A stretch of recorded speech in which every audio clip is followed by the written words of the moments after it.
The Moscow Trial. August 1936. Publisher, Communist Party of Great Britain, 1936. Printer, Marston Printing. Nelson Place, Caton Street, London EC Transcription HTML Markup, Brian Reed Public Domain, Marxists Internet Archive. You may freely copy, distribute, display, and perform this work, as well as make derivative and commercial works. Please credit Marxists Internet Archive as your source. On August 24, 1936, a trial concluded in Moscow. A Soviet court, acting in conformity with the established criminal code of the country, gave its verdict. Zinoviev, Kamenev, and 14 others, charged with plotting the murder of Stalin, Voroshilov, and other leaders of the Communist Party and the government of the Soviet Union, were found guilty. The death sentence was pronounced. It was carried out 30 hours later. The court also pronounced that the main instigator of the intended murders was Leo Trotsky, now interned in Norway. No one will gainsay the importance of this trial. It has aroused much controversy. Sensational reports are of daily occurrence in the British press. They tell of a new Stalin purge, the end of Bolshevism, of risings by the Red Army, of new arrests, of Russian trade representatives such as M. Ozersky being recalled to Moscow and his wife being kidnapped by OGPU agents. In short, an anti-Soviet campaign is in full swing. These sensational reports are coupled with attacks on the trial of Kamenev, Zinoviev, and their associates in the hope of discrediting the Soviet Union and its responsible leaders. It is hardly necessary to say that the reports of a new wave of terror in the Soviet Union are completely untrue, and that the main source of these reports is the German Nazi propaganda machine. But there are many good friends of the Soviet Union who, while fully recognizing the nature and aim of the press attacks, have nevertheless unconsciously been troubled by these attacks and feel that there are many questions on the trial which require an answer. My aim in writing this pamphlet is to provide that answer. The murder of Kirov. Like all trials, the trial of Zinoviev and his associates has a background. It hasn't just happened that the Soviet government has suddenly discovered the existence of plots against the lives of several of its leaders. The recent trial of Zinoviev and his associates was intimately connected with an event which took place in the Smolny Institute in Leningrad on the afternoon of December 1, 1934, the actual murder of Sergei Kirov, secretary of the Central and Leningrad Committees of the Communist Party of the Soviet Union and member of the Central Executive Committee of the USSR. The assassin, L.V. Nikolaev, an employee in the former Workers and Peasants Inspection, was immediately arrested. Along with his arrest took place that of 13 others composed what was known by them as the Leningrad Center of Terrorists. On December 27, 1934, the indictment against Nikolaev and his 13 associates was published in full in all newspapers in the Soviet Union. This indictment shows 1. That Nikolaev and his associates were members of an illegal counter-revolutionary group in Leningrad, and that they were all former members of the Zinoviev opposition. 2. That, according to Nikolaev's own words, the members of the group accepted the platform of the Trotsky-Zinoviev bloc. They considered it necessary to replace the existing party leadership by all possible means. 3. That this group had as its chief work to disorganize the Soviet government by assassination of the leaders. 4. That Nikolaev frequently visited a certain consulate in Leningrad where he conducted negotiations for help for the group. The consulate was afterwards proved to be the Latvian consulate. We could not wait for a change in the party leadership by the methods of inter-party democracy, Nikolaev stated, in explaining the aims of the Leningrad Center. We realized that this course included. This left one road, the road of terrorist acts. When I fired at Kirov, I reasoned as follows: our shot must serve as a signal for an explosion, for an uprising within the country, against the Communist Party of the Soviet Union and Soviet power. The examination of Nikolaev and his confederates set in motion further investigations. On December 23rd, Zinoviev, Kamenev, and 19 others were arrested.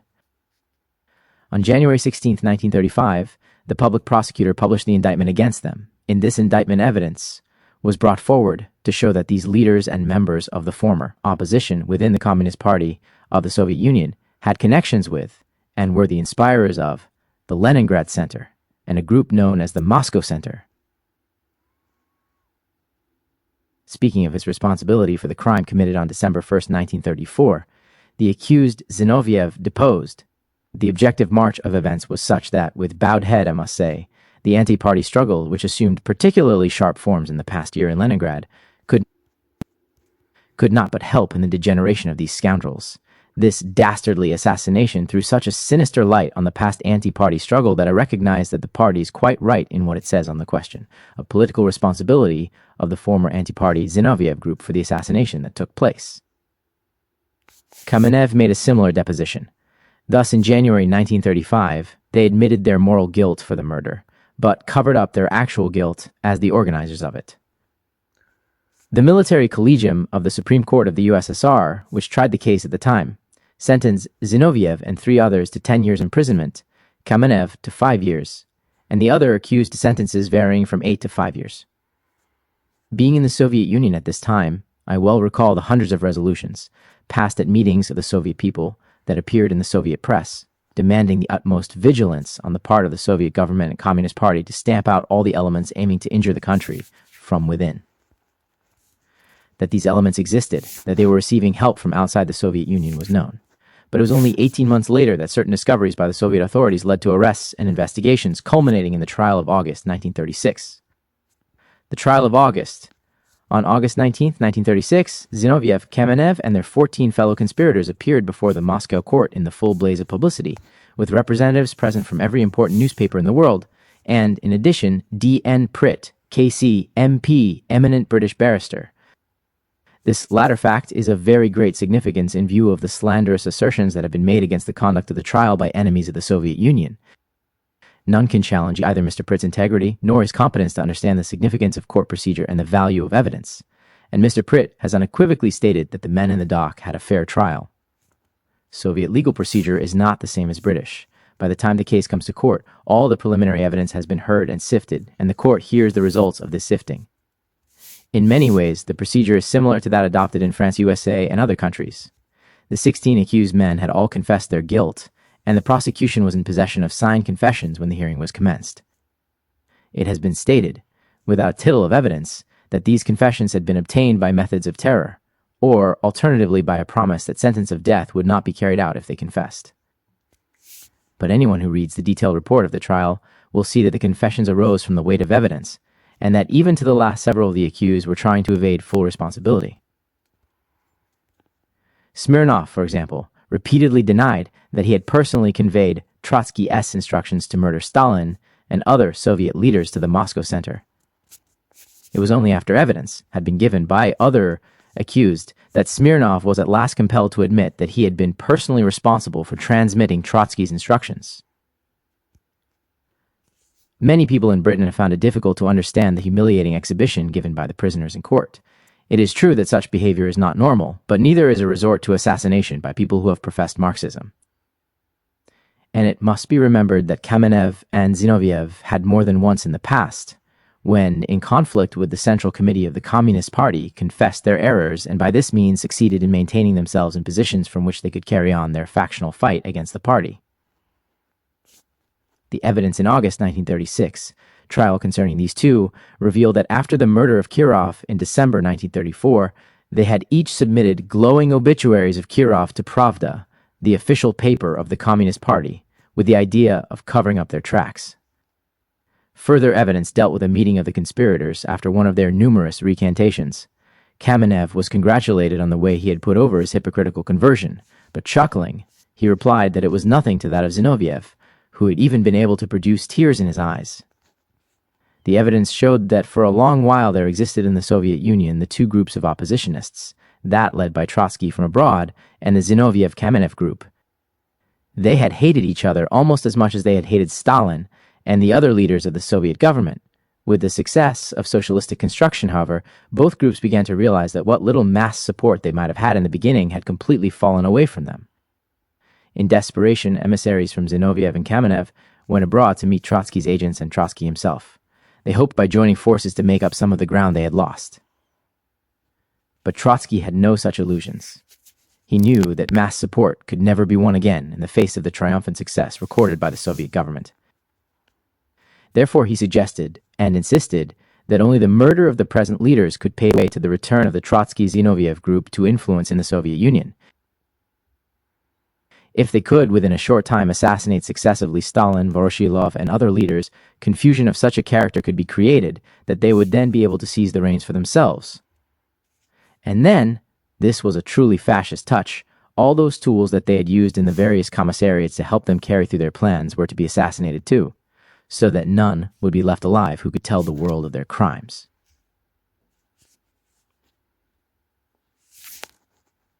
How low this group had sunk was shown by overwhelming evidence that these former revolutionaries had not scrupled to make contact with the Gestapo and get assistance from them to carry through their plans. Some of the group, it turned out, had been directly sent to the Soviet Union from abroad by Trotsky for the purpose of organizing assassinations. Some had entered the Soviet Union on passports obligingly forged for them by the German Gestapo. On one point, all the accused men spoke with one voice. Every communication received from Trotsky harped on the theme, kill Stalin. One of the defendants described a meeting in Kamenev's flat, with both Zinoviev and Kamenev present. This defendant, Lurie, had expressed his qualms at working with the Gestapo. Zinoviev had brushed the objection aside. The ends justify the means, he declared.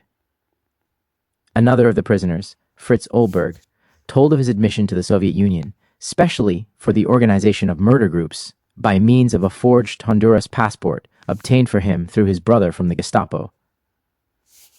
The Gestapo agents had assured him that if any of the terrorists had to flee the country after carrying through the assassinations, they could rest assured of a haven of refuge in Germany. He and another of the prisoners, Fritz David, had intended to murder Stalin at the recent World Congress of the Communist International, but Olberg had been unable to secure admission, while David's place in the hall was too far away for him to be able to carry through the job. David told of his meeting with Trotsky's son, who had handed him 12,000 Czechish crowns to finance the working of the group, with instructions from Trotsky Sr. that the job must be done at some big public function.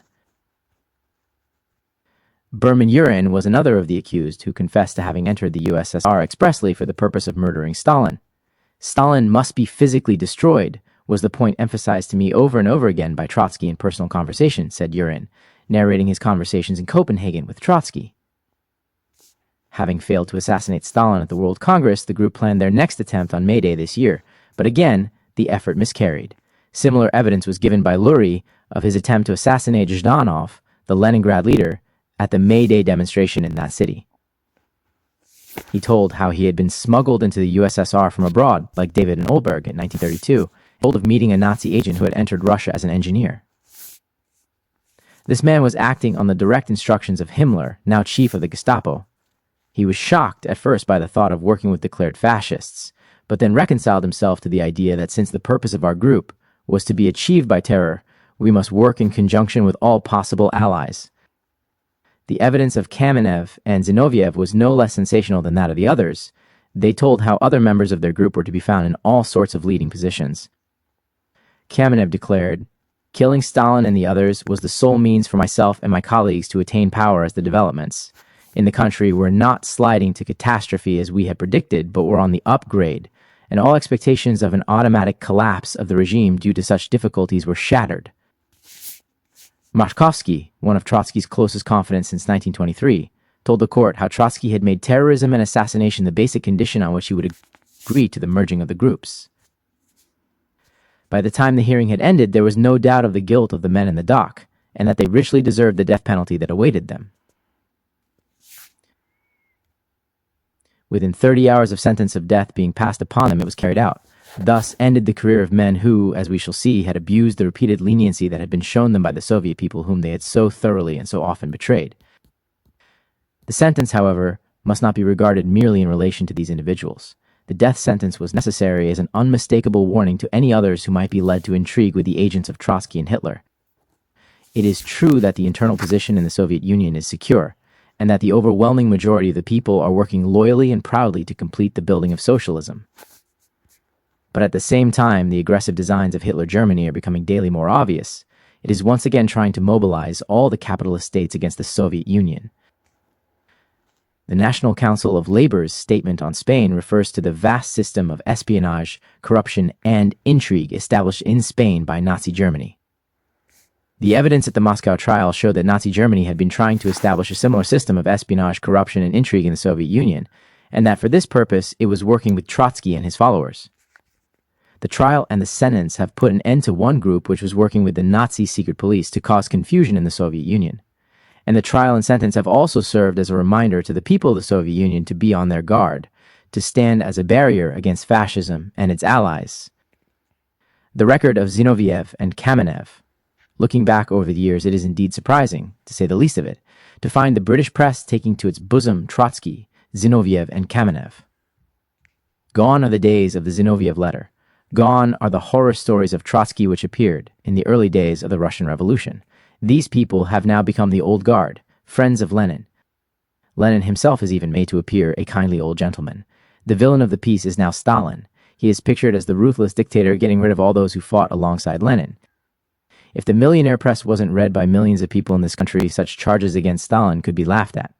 I can assure whoever reads this pamphlet that if they care to turn up the back files of the British newspapers, they will find that what they are saying against Stalin today is exactly the same as was said about Lenin in the years between 1917 and 1924. One cannot expect the millionaire press, or the Daily Herald of today, to present to their readers the real facts about this old guard. But here they are. Zinoviev and Kamenev were not the leaders and inspirers of the Russian Revolution which began in Petrograd in 1917. In point of fact, as members of the Central Committee of the Bolshevik Party at the time, they opposed and voted against the uprising. What is more, they took the step of making public the plans of the Bolsheviks by publishing them in the newspaper Novaya Zhizn in Petrograd. There and then Lenin denounced these two, demanding their expulsion from the party, classing them as strike-breakers of the revolution. But Zinoviev and Kamenev recanted and were allowed to remain members. The spring of 1925 came. Lenin had been dead more than a year. The all-important question before the people of the Soviet Union was that put by Lenin 10 years before: was it possible or impossible to build socialism in one country, particularly Russia? Stalin answered this question by declaring, yes, it is possible. And it is not only possible, but necessary and inevitable. Zinoviev and Kamenev disputed this answer, and by July of 1926 had openly joined Trotsky in one united opposition bloc against the policy of Stalin and the Central Committee of the Communist Party. When this opposition to the Central Committee's policy had been rebuffed and rejected by the overwhelming majority of the Communist Party, Trotsky, Zinoviev, and Kamenev resorted to secret factional activities on a large scale. For this, Zinoviev and others were brought to book by the party. Following the 1926 July meeting of the Central Committee, Zinoviev was expelled from the party. Zinoviev and his associates continued their plotting. They failed. The members of the party rallied to the side of the Central Committee, and so the opposition resorted to the most unprincipled maneuvers. On October 4, 1926, the leaders of the opposition submitted a statement to the political bureau of the party, declaring their willingness to drop the factional struggle, but it was only a cover for them in order to continue their anti-party activities. It was logical that sooner or later the factional activities of the opposition, which in themselves endanger the revolution by attempting to undermine the party's authority, would lead to open counter to revolutionary acts. This was the case on November 7, 1927, on the occasion of the 10th anniversary of the revolution. On this day, the leaders of the opposition attempted to organize a demonstration against the Central Committee of the party and the Soviet government. After such an act, the question of their expulsion was unavoidable. On December 18, 1927, 75 leading members of the opposition were expelled from the party. Later, Zinoviev and Kamenev again recanted and were readmitted to the party, only to be again expelled in 1932 for duplicity and deceiving the party. Once more, in 1933, Zinoviev and Kamenev publicly renounced their views, and just prior to the 17th Party Congress in 1934, were readmitted to the party, at a time when, as subsequent events showed, they were organizing the murder of Kirov and plotting the murder of Stalin and others. Such, briefly, is their history, a record of vacillations, deceit, doubts, and faith in the party and the working class. All their recantations and pledges turned out to be double-faced dealing. Events proved that they never gave up their struggle. Their thirst for power took them along the path to terrorism. Trotsky's record. The period of Trotsky's career which established the Lenin and Trotsky tradition was the period of the Russian Revolution and the Civil War. Trotsky had been chairman, he was a Menshevik at the time, of the Petersburg Soviet in the 1905 revolution. He had become well known as a politician, a clever writer, and brilliant orator. He took an active part in the rising and the preparations for it in 1917, though the organization leadership was not, as is sometimes supposed, in his hands. This was specially delegated by the Central Committee of the Bolshevik Party to 5 members: Sverdlov, Stalin, Dzerzhinsky, Bubnov, and Uritsky. As the first Commissar for Foreign Affairs, and later as chairman of the Revolutionary Military Council, he became well known throughout the world, so well known in fact, that today he is sometimes represented as really the man who was responsible for the Russian Revolution. He is spoken of in some quarters as the last of the Bolsheviks.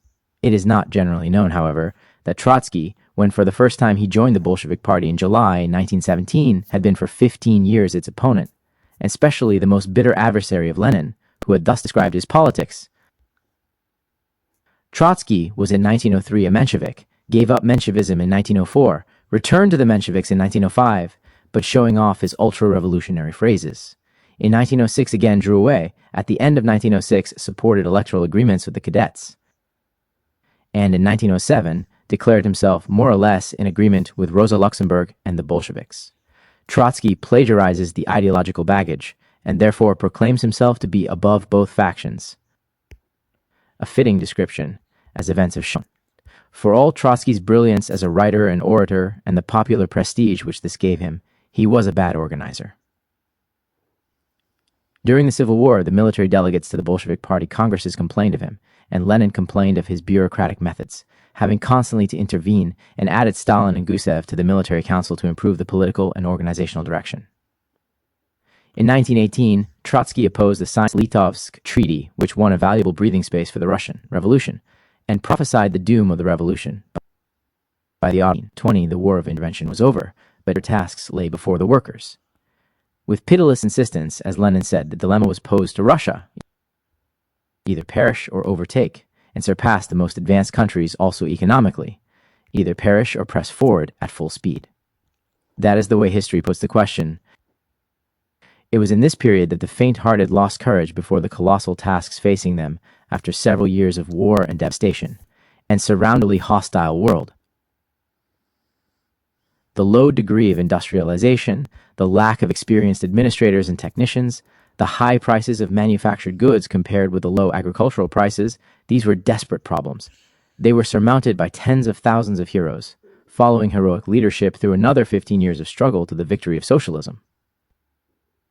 But before the epoch of the first five-year plan, itself made possible through Lenin's new economic policy and Stalin's resolute carrying forward of Lenin's policy, Trotsky had gone over to the enemy.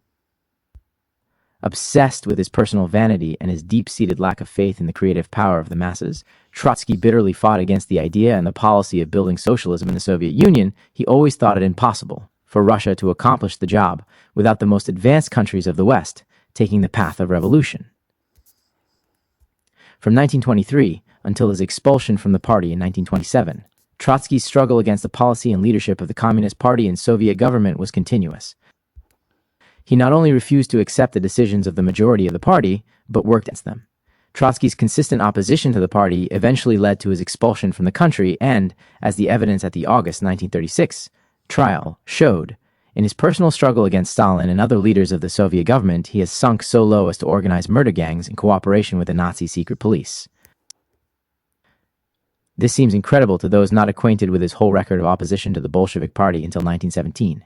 His constant political errors at critical periods in the Russian Revolution, his leftist errors both in internal and foreign policy after Lenin's death, his secret organization against the Communist Party when he had lost all support within it, his unscrupulous articles in the foreign press, after his expulsion from the Soviet Union, which served as ammunition for all the enemies of the Soviet Union, his secret organization of dissident groups within the communist parties of other countries, groups within which police agents found fertile soil for their activities, and finally his articles in the Trotskyist journals of various countries, actually putting forward the idea that Russia's military defeat by the capitalist powers was historically necessary in order to rid the people of the Soviet Union from Stalin's dictatorship.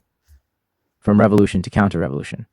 How was it possible for persons who had played an important part in the earlier stages of the revolution, who had filled high positions in the Communist Party and the Soviet government, to degenerate from revolution to counter-revolution?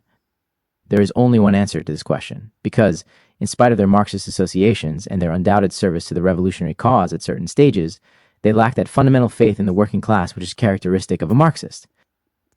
In the earlier stages of the revolution, Trotsky, Zinoviev, and Kamenev, in spite of very serious political errors at critical points, were able to fulfill tasks which persons of lesser intellectual ability could not have fulfilled, and the very stress of the battle quickly corrected their errors.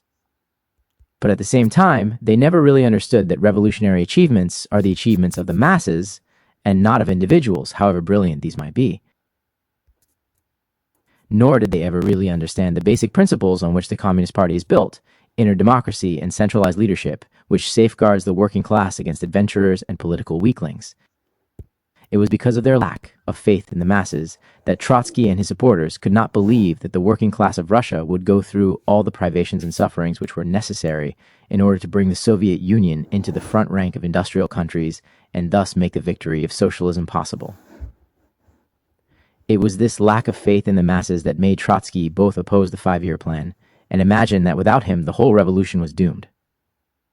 He saw in the policy carried out in the Soviet Union not the achievements of 170 million people led by a mass communist party, but the diabolical machinations of one man, Stalin. The people of Russia, however, had confidence in themselves and pride in their achievements. It was they who had made the revolution, they who had made sacrifices for a new society, they who had seen that new society taking shape under their own hands. And they had confidence in their Communist Party and its leadership, which had voiced their aspirations and shown the way to their attainment.